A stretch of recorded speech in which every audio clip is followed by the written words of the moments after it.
All right, so up next for a really quick one, really quick little showcase and presentation and just narration of this is my Jonathan Blow notes, responses, and thoughts kind of little paper I did here.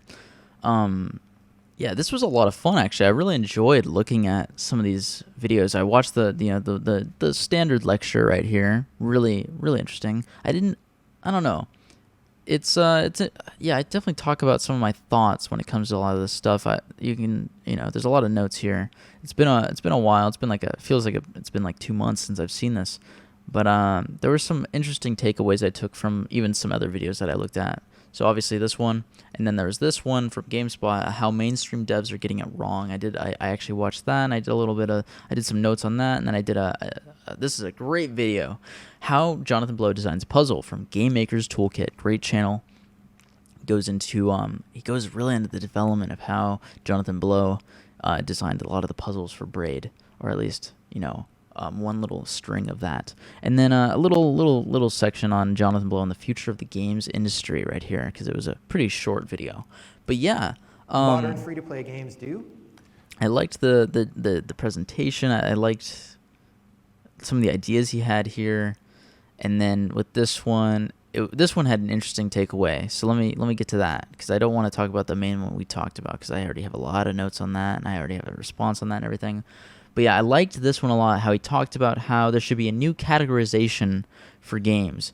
He talks about how there should be, instead of like a genre only, like action, adventure, or puzzle game or something like that, there should also be a genre for a categorization for how the game made you feel, the emotional expectations for the game.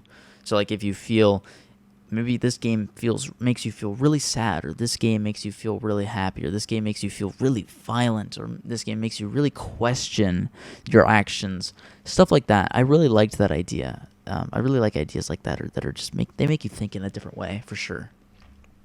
And then we have this video, how Jonathan Blow designs a puzzle from Game Maker's Toolkit. And one of the cool takeaways from this was, I don't know, there's a lot. There was quite a bit.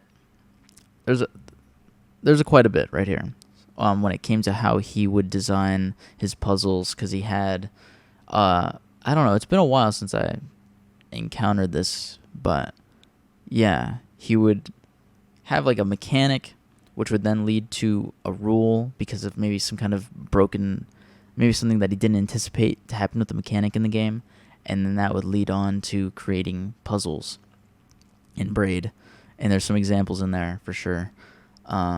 Yeah, I want to keep this short and simple. It's just a lot of fun looking at this kind of stuff from Jonathan Blow. Makes me think in a different way when it comes to some of the games and games as art and all of that. I kind of was against it a little bit before. I just didn't really care too much, but I'm open to it, very open-minded to it. I'm very interested to learn more about it for sure. So yeah, very cool, very cool.